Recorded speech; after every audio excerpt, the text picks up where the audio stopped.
martes 31 de octubre del 2023, doy inicio a la charla número 41 de radiografía del imperialismo británico. Bueno, me voy a referir, ustedes saben que esto es una síntesis de lo que he escrito, porque no se puede leer la obra, van a ser 7 tomos, textualmente, entonces siempre es una síntesis. El general San Martín, coronel mayor en ese entonces, en Tucumán, dentro de la Ciudadela, ya dije, un campamento muy blindado de 5 caras, un pentágono. Hice la broma la última charla que fue el creador del Pentágono, el inventor del Pentágono, no Estados Unidos, sino San Martín en la Ciudadela. Ahí tenía concentrado más o menos 2000 efectivos, de hombres cansados, hombres que habían sido duramente golpeados en las derrotas de Vilcapugio y Ayohuma. Y el general San Martín pudo, por medio de 2 extraordinarios generales, como lo fueron sin duda Martín Miguel de Güemes, en la zona de Salta y Jujuy, y en el oriente del Alto Perú, la actual República de Bolivia, las guerrillas comandadas por el general Juan Antonio Álvarez de Arenales, estaba el coronel Ignacio Warnes, Padilla y su esposa Juana Zurduy, a la que yo ya nombré la vez pasada. Y voy a leer ahora 2 pequeños conceptos para que ustedes entiendan acabadamente qué significó la que él denominaba guerra de partidarios y que nosotros conocemos como guerra gaucha. Era un estratagema de San Martín que, como el general Maquiavelo, tenía la fuerza del león y la astucia del zorro, quien por medio de sus agentes secretos en Salta esparcía toda noticia, encontraba haciéndose interceptar cuando interceptaban un chasqui, ¿no? En cuyas maletas, intencionalmente abandonadas, a propósito, encontraban los realistas las comunicaciones supuestas que lo engañaban mientras él permanecía organizando su ejército en Tucumán. O sea, le hacía caer en la trampa, enviándole correos falsos que se le caían a un gaucho que lo llevaba, un soldado que lo llevaba de un punto a otro, y los realistas cuando lo leían, bueno, San Martín decía que tenía de todo, 4000 hombres, armamento que le sobraba, no tenía nada. Esa guerra tan inteligente, la guerra de inteligencia, llamada la guerra gaucha por nosotros, fue definida así por un tucumano, Bernabé Araoz, quien dijo: en medio de la miseria en que nos hallamos, nada se reserva cuando hablamos del Perú.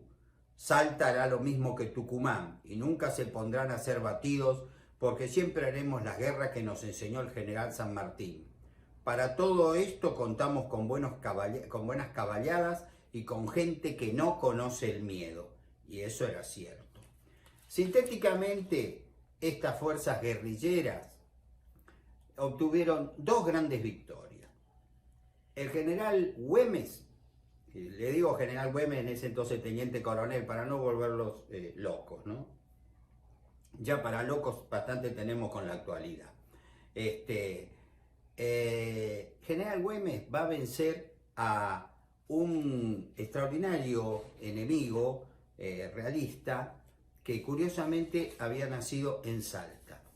Esa fue la victoria en Sauce Redondo, donde él va a ganarle al coronel Saturnino Castro, que era el hombre que, la mejor espada del ejército realista del Alto Perú, que fue el verdadero vencedor de Vilcapugio. Este hombre, tiempo más tarde, se quiso pasar a nuestras filas, ¿no? Se dio cuenta que estaba en el bando equivocado, pero detectado por el contraespionaje español, fue fusilado. El combate de Sauce Redondo se obtuvo el 29 de marzo de 1814. Con eso se paralizó una ofensiva realista hacia el sur, o sea, hacia Tucumán, donde estaba San Martín. Por otra parte, hay un combate muy célebre que se va a dar en el actual territorio boliviano, en un paraje llamado La Florida. Y la victoria la va a tener el general Juan Antonio Álvarez de Arenales, pese a sufrir terribles heridas, especialmente un sablazo le cruzó la cara de lado a lado, y ahí recibió el apodo del hachado, ¿no? Como con un hacha lo desfiguraron. Fue un hombre muy, muy valiente, Álvarez de Arenales, uno de los más grandes generales que tuvo la patria en la Guerra de la Independencia, y a quien el general San Martín distinguió, como a pocos lo hacía, llamándolo compadre, como diciendo, vos estás a la par mía.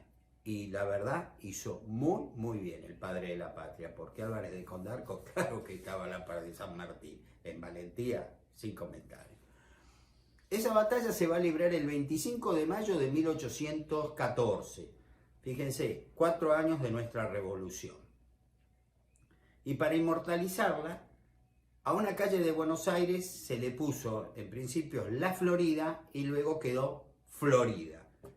La conocida calle Florida, la simpática calle Florida, que nace en Plaza de Mayo, en una esquina de Plaza de Mayo, y termina en la Plaza del Retiro. Mucha gente no sabe esto y creen que Florida, vaya a saber, algún cipayo le puso el nombre de un estado de los Estados Unidos que se llama Florida. No, se llama Florida por una localidad donde se libró una batalla en la Guerra de la Independencia, que ganamos nosotros. Bueno, el general San Martín no se sentía a gusto en Tucumán y estaba muy, muy nervioso, y eso le fue repercutiendo en su organismo. Quiero decir que no estaba a gusto en Tucumán, no porque Tucumán sea feo o tenga algún problema, no, quiero aclarar el punto.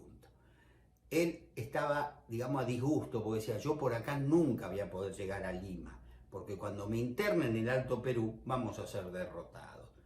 Yo ya lo expliqué en alguna oportunidad, lo repito ahora.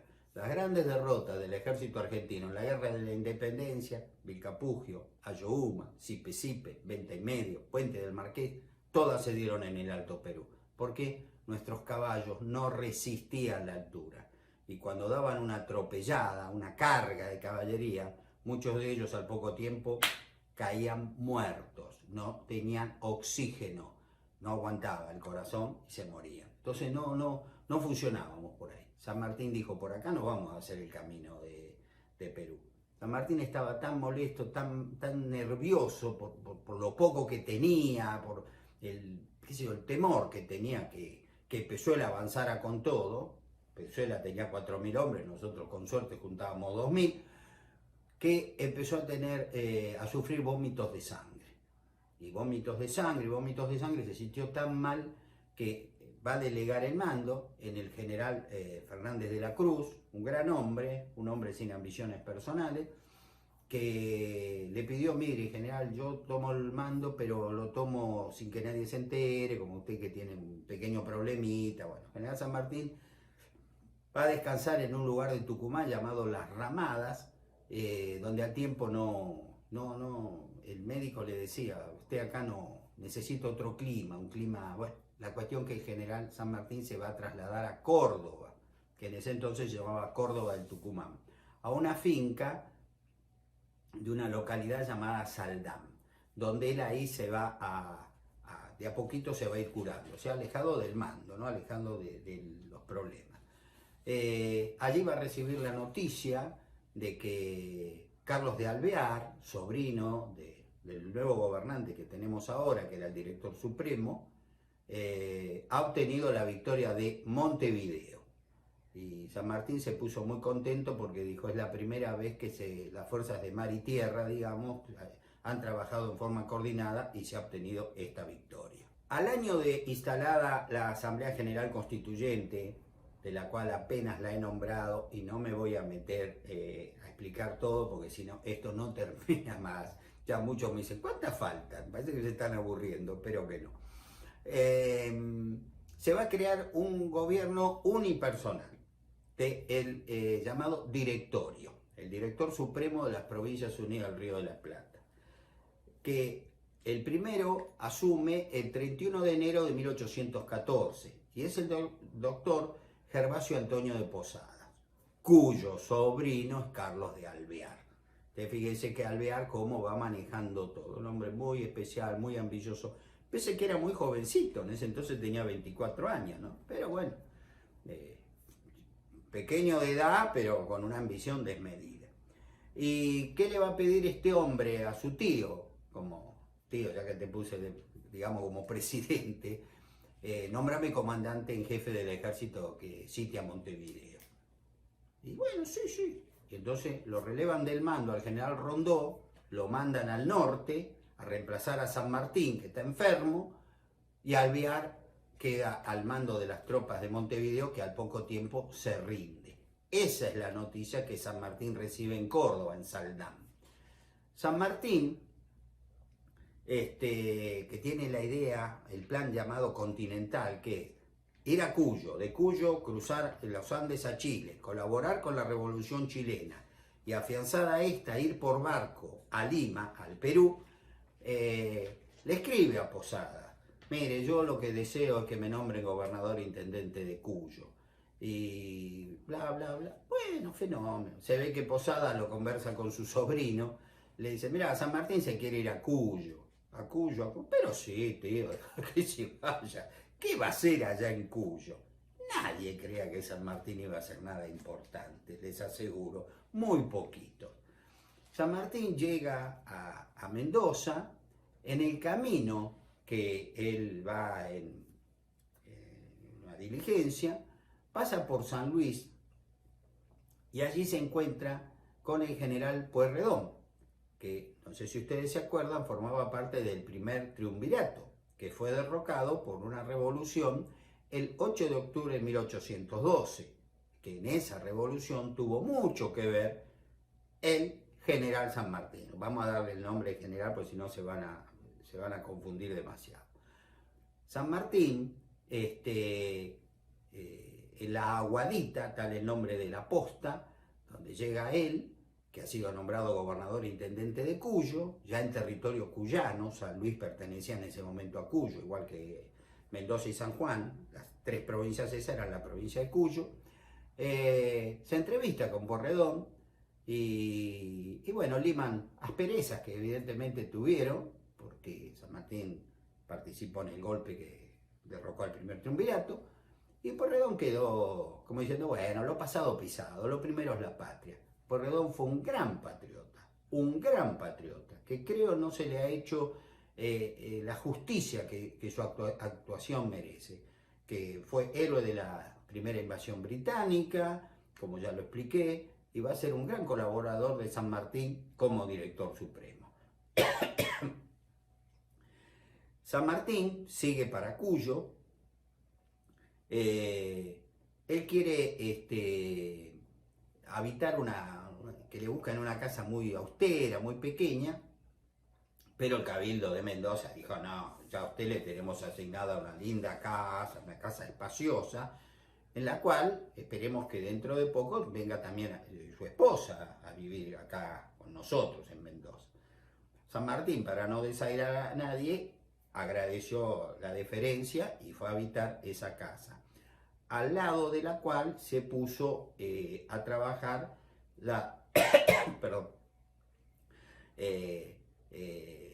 digamos, toda la mayoría del ejército, donde se trabajaba en reparar armamentos, en fabricar sables, en fin, botas, uniformes, todo se hacía ahí.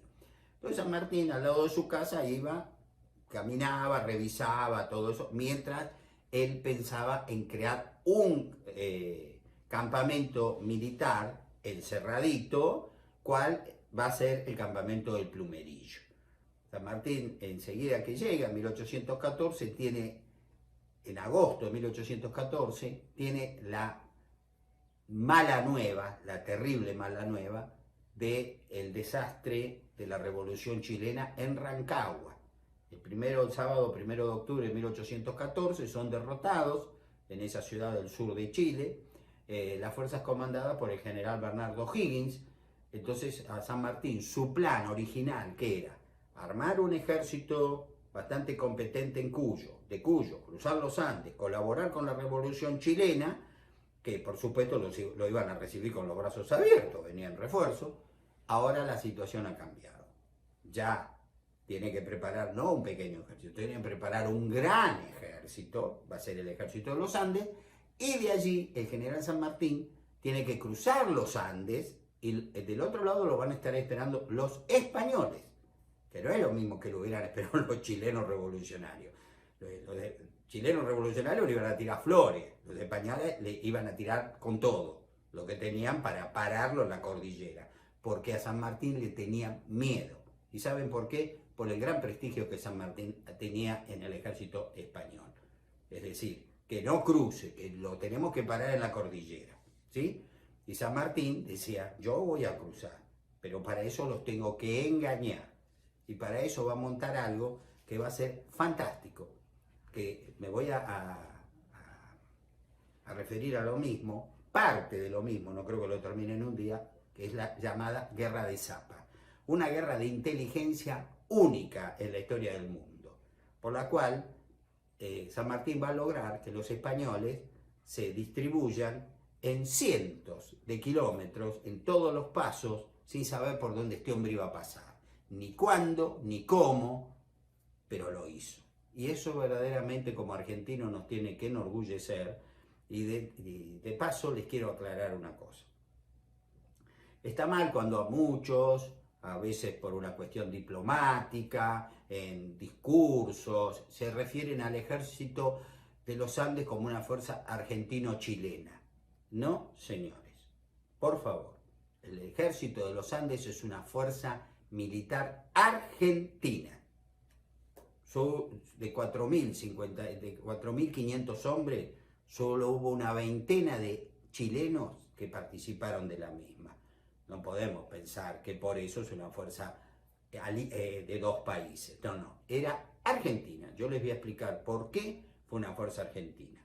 Porque esas fuerzas chilenas que huyen y pasan a la gobernación de Cuyo, después de Rancagua, cuando San Martín los encuentra en la cordillera, hay un gravísimo problema, una división terrible tienen los revolucionarios chilenos. Estaba una minoría que seguían al general Bernardo Higgins, el derrotado en Rancagua, y estaba los más díscolos, llamémoslo así, que seguían a un general chileno llamado José Miguel Carrera y a sus hermanos, que verdaderamente, ya lo voy a explicar en sucesivas charlas, fue una persona nefasta para la Revolución Americana. El general San Martín, con su forma de ser, sus austeros modales, qué sé yo, logra que los chilenos, que los mendocinos fundamentalmente, enseguida lo quieran y lo quieran mucho. San Martín lo primero que pide para evitar la infiltración enemiga es que cada jefe de manzana dé nota de todos los vecinos que ahí habitan, qué sé yo, porque vinieron chilenos, pero hay que ver qué chilenos vinieron, porque entre ellos seguramente también vinieron espías realistas. Por eso, como el general San Martín era un hombre gran jugador de ajedrez, que tenía planeada 2 o 3 jugadas antes de mover una pieza, en esto también lo hizo. Como les dije, San Martín, con todas esas serie de medidas que tomó, fue ganándose el corazón de los mendocinos. Y andaba tan bien San Martín que de pronto espías que Alvear, que ahora era el nuevo director supremo, porque un día el tío Posada dijo, ay nene, ya no quiero más acá, entonces bueno, voy yo. Y se quedó, porque la Asamblea General Constituyente, la llamada del año 13, la dominaba Alvear, y Alvear es el nuevo director supremo. Por supuesto que Alvear, la ambición de Alvear no tenía límites, no tenía límites. Y cuando se entera que San Martín es bien querido en Mendoza, la cosa no le gusta, y sin entrar en detalles, porque vuelvo a repetir, no tengo tiempo. En la obra, en los tomos, está todo bien definido, ahí no hay ningún tipo de problema. Y ahí lo van a entender. Pero bueno, lo empieza a incomodar con algunas cosas a San Martín, y San Martín dice, bueno, evidentemente acá no me quieren, y eleva como su renuncia. y rápidamente Alvear se la acepta. Sí, y nombra a un coronel, un buen hombre, Gregorio Perdriel, en su reemplazo, pero cuando este hombre quiere entrar a San Luis, le dicen, le paran así, mi coronel, usted acá no entra. Y el Cabildo de Mendoza dice que no, que ellos lo quieren al coronel San Martín. Ese es el gobernador que ellos quieren. Y Alvear no tiene otro remedio que dar marcha atrás y decir, bueno, si ustedes lo siguen queriendo, ahí trata de salir lo mejor parado posible. Ese se considera el primer acto de federalismo de la historia argentina, que el pueblo de Mendoza, en este caso, la ciudad de Mendoza, la capital de la provincia de Cuya, le dice, no, nosotros lo queremos a San Martín. Y el gobierno central de Buenos Aires, lógicamente, Carlos de Alvear, no puede hacer nada. Como dice el viejo dicho, violín en bolsa. Pero como la situación de Alvear no era todo lo feliz que él creía, le voy a leer dos cartas que Alvear, por medio de un señor, de alguna manera hay que calificarlo, llamado Manuel J. García, Manuel José García, que va a ser, para mí es un traidor, yo lo defino así, nuestra historia, por él va a nacer la República Oriental del Uruguay, tema al que me voy a referir dentro de muchas charlas por delante. Lo envía a Río de Janeiro, a García, Alvear, con dos notas. La primera está dirigida al embajador de Gran Bretaña en Brasil, que es nuestro viejo amigo, entre comillas, el Lord Stanford, que le dice que el señor Manuel José García, bla, bla, bla, bla, lleva una carta para el primer ministro Castlereagh, que usted, por supuesto, y él le explica lo que dice la carta de Castlereagh. Para evitar una redundancia, leer la de Stanford, voy a leer solo la de Castlereagh, que era la más importante, la cual a Stanford Alvear le explica lo que dice esa carta. Posiblemente el sobre haya sido abierto, fuera enviado abierto. La carta, por favor les pido que presten atención. Esto lo firmó el director supremo de la Provincia Unida de Río de la Plata, general Carlos de Alvear. Al excelentísimo Vizconde Castlereagh, ministro de Relaciones Exteriores de Su Majestad Británica. 5 años de repetidas experiencias han hecho ver de un modo indudable a todos los hombres de juicio y opinión que este país no está en edad ni estado de gobernarse por sí mismo y que necesita una mano exterior que lo dirija y contenga en la esfera del orden antes que se precipite en los horrores de la anarquía. Pero también ha hecho conocer el tiempo la imposibilidad de que vuelva a la antigua dominación, es decir, no podemos volver al poder español, porque el odio a los españoles, que ha excitado su orgullo y opresión desde el tiempo de la conquista, ha subido de punto con los sucesos y desengaños de su fiereza durante la Revolución. La sola idea de composición con los españoles los exalta hasta el fanatismo, y todos juran en público y en secreto morir antes que sujetarse a la metrópoli, es decir, no volvemos a ser parte del Imperio Español, eso está bien claro. En estas circunstancias, escribe Alvear, solamente la generosa nación británica puede poner un remedio eficaz a tantos males, acogiendo en sus brazos a estas provincias que obedecerán su gobierno y recibirán sus leyes con el mayor placer, porque conocen que es el único medio de evitar la destrucción del país, a que están dispuestos antes que volver a la antigua servidumbre, y esperan de la sabiduría de esa nación una existencia pacífica y dichosa. Yo no dudo asegurar a vuestra excelencia, sobre mi palabra de honor, que este es el voto y objeto de las esperanzas de todos los hombres sensatos, que son los que forman la opinión real de los pueblos. Y si alguna idea puede lisonjearme en el mando que obtengo, no es otra cosa que la de poder concurrir con la autoridad y el poder a la realización de esta medida, toda vez que se acepte para la Gran Bretaña. Es decir, la carta sigue, Carlos de Alvear le ofreció al gobierno de su graciosa majestad que nos pasemos a formar parte del Imperio Británico. Esto es verdad, aunque usted no lo crea. Hay gente que dice que el general San Martín no es el padre de la patria, y algunos dicen que el padre de la patria sería Carlos de Alvear. Cada uno que saque sus propias conclusiones. Bueno, en la obra, vuelvo a repetir, están las dos cartas, a Lord Stamford y a Castlereagh. Y solamente me queda una reflexión propia, ¿no? Podrán o no compartirlo. Estas increíbles notas que nos entregaban atados de pies y manos a los británicos tiraban por la borda las gloriosas jornadas del 12 de agosto de 1806 y del 5 de julio de 1807. Este gobernante que tuvimos nos entregaba al Imperio Británico. Y como decía Ripley, creo que todos lo ubican, esto es verdad, aunque usted no lo crea. Ese personaje lamentable de nuestra historia había hecho tantas trapisondas en la banda oriental que tenía un jurado enemigo, juramentado enemigo, el general Gervasio de Artigas, ¿no es cierto? Artigas, José Gervasio Artigas.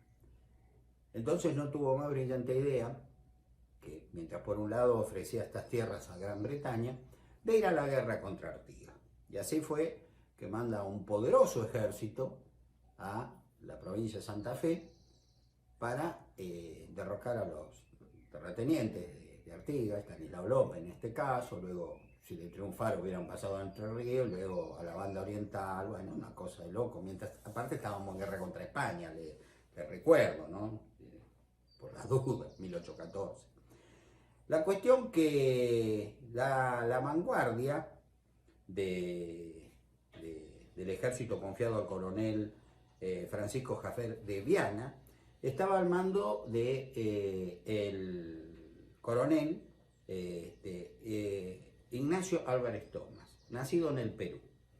Y este hombre, estando en las cercanías de un lugar llamado Fontezuela, cerca de Pergamino, se pone en contacto con la vanguardia de Artigas y palabra más, palabra menos, dice, mire, yo no quiero pelear contra ustedes. Veamos cómo podemos hacer, porque este hombre, Alvear, es un ser mesiánico. En Buenos Aires, la verdad que no lo quiere nadie. Entonces ahí, enterada las tropas, los oficiales de Artigas, dicen, perfecto, coronel, nosotros no vamos a pelear contra usted. Entonces, ¿qué hace Álvarez Thomas? Desconoce al mando de Artigas, de Alvear. Dice, yo vuelvo a Buenos Aires para derrocarlo. Enterado, este joven gobernante, 25 años, ya más o menos le dije que era muy jovencito, ambicioso y jovencito, huye en un barco británico a Río de Janeiro. Ya de él, yo me voy a ocupar en otro momento. Y en medio de la alegría popular, el Cabildo de Buenos Aires, las autoridades, el pueblo, ¿no? Dice, bueno, sí, ¿quién es? Álvarez Thomas. Bueno, fenómeno, que asuma a Álvarez Thomas como director de las Provincias Unidas del Río de la Plata en carácter de suplente.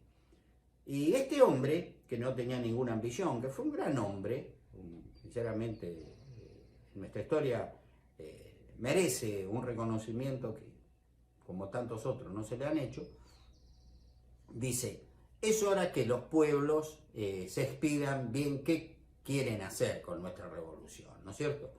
Y así va a crear un llamado a una nueva Asamblea General Constituyente, un nuevo Congreso, con la salvedad que esta vez no se va a realizar en la ciudad de Buenos Aires, sino que se va a realizar en Tucumán, San Miguel de Tucumán. ¿Y por qué Tucumán?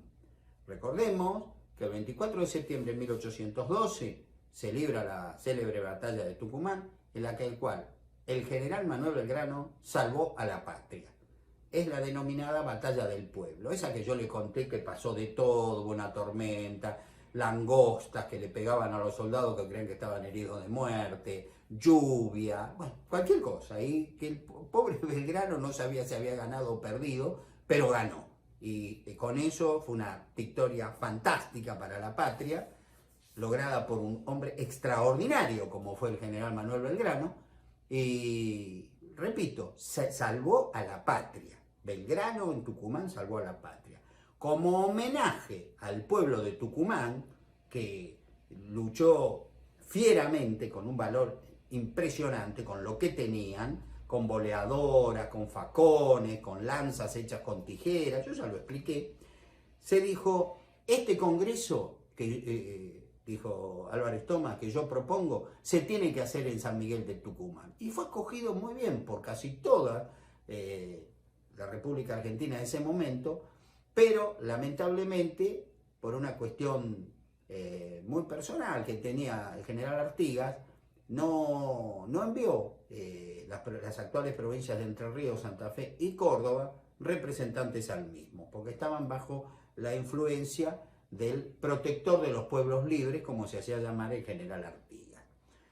Pese a eso, el Congreso va a funcionar y el martes 9 de julio de 1816, luego de grandes debates, donde San Martín en Cuyo picaneaba a sus diputados para que declararan la independencia, porque si no estamos a pupilo de Fernando VII, se va a lograr dar ese paso trascendental para la patria. Yo les quiero recordar que en ese momento toda la América hispana, Nueva Granada en ese momento tenía una pequeña revolución que también va a ser vencida por los realistas, la nuestra, la revolución de las Provincias Unidas del Río de la Plata, la revolución argentina, no solo no fue vencida, fue la única que nunca lograron vencer los españoles, sino que va a trascender de su frontera. San Martín, al cual yo dejé en 1814, agosto, octubre de 1814, armando lo que va a ser luego el Ejército de los Andes y la Guerra de Zapa, que me voy a explayar en la próxima charla, en la número 42, era el que más había fogoneado. Y San Martín va a lograr poner varios diputados cuyanos en el Congreso, y no fue ninguna casualidad que el día que se declaró nuestra independencia, ese gran patriota que fue Narciso Francisco de la Prida, la presidiera el Congreso, porque él representaba a San Juan, es decir, a Cuyo. Uno de los hombres, que aunque esto les pueda resultar curioso, que también era un diputado cuyano, miren qué lindo, ¿no? Cómo uno puede cambiar y primero está la patria, se hizo gran amigo de San Martín. Pueyrredón, el general Juan Martín de Pueyrredón, nacido en Buenos Aires, va a representar a San Luis, donde estuvo preso después de su caída del poder al caer el triunvirato. Pueyrredón va a estar en Tucumán y San Martín, como moviendo hilos invisibles, que los movía y los movía muy bien, va a lograr que, y aparte en un reconocimiento personal para él fantástico, que al general Juan Martín de Pueyrredón se lo elija nuevo director supremo de las Provincias Unidas del Río de la Plata. Y al ser elegido ese cargo, pasó a ser brigadier, que era el cargo militar más alto que había. San Martín era general. Y San Martín, ya todo armado, todo, dice, nos tenemos que encontrar ya para definir cómo vamos a liberar a Chile. Y se van a encontrar en Córdoba, a pocos días de declarada la independencia. Y ahí, en esta unión de dos grandes argentinos, de dos hombres fuera de serie,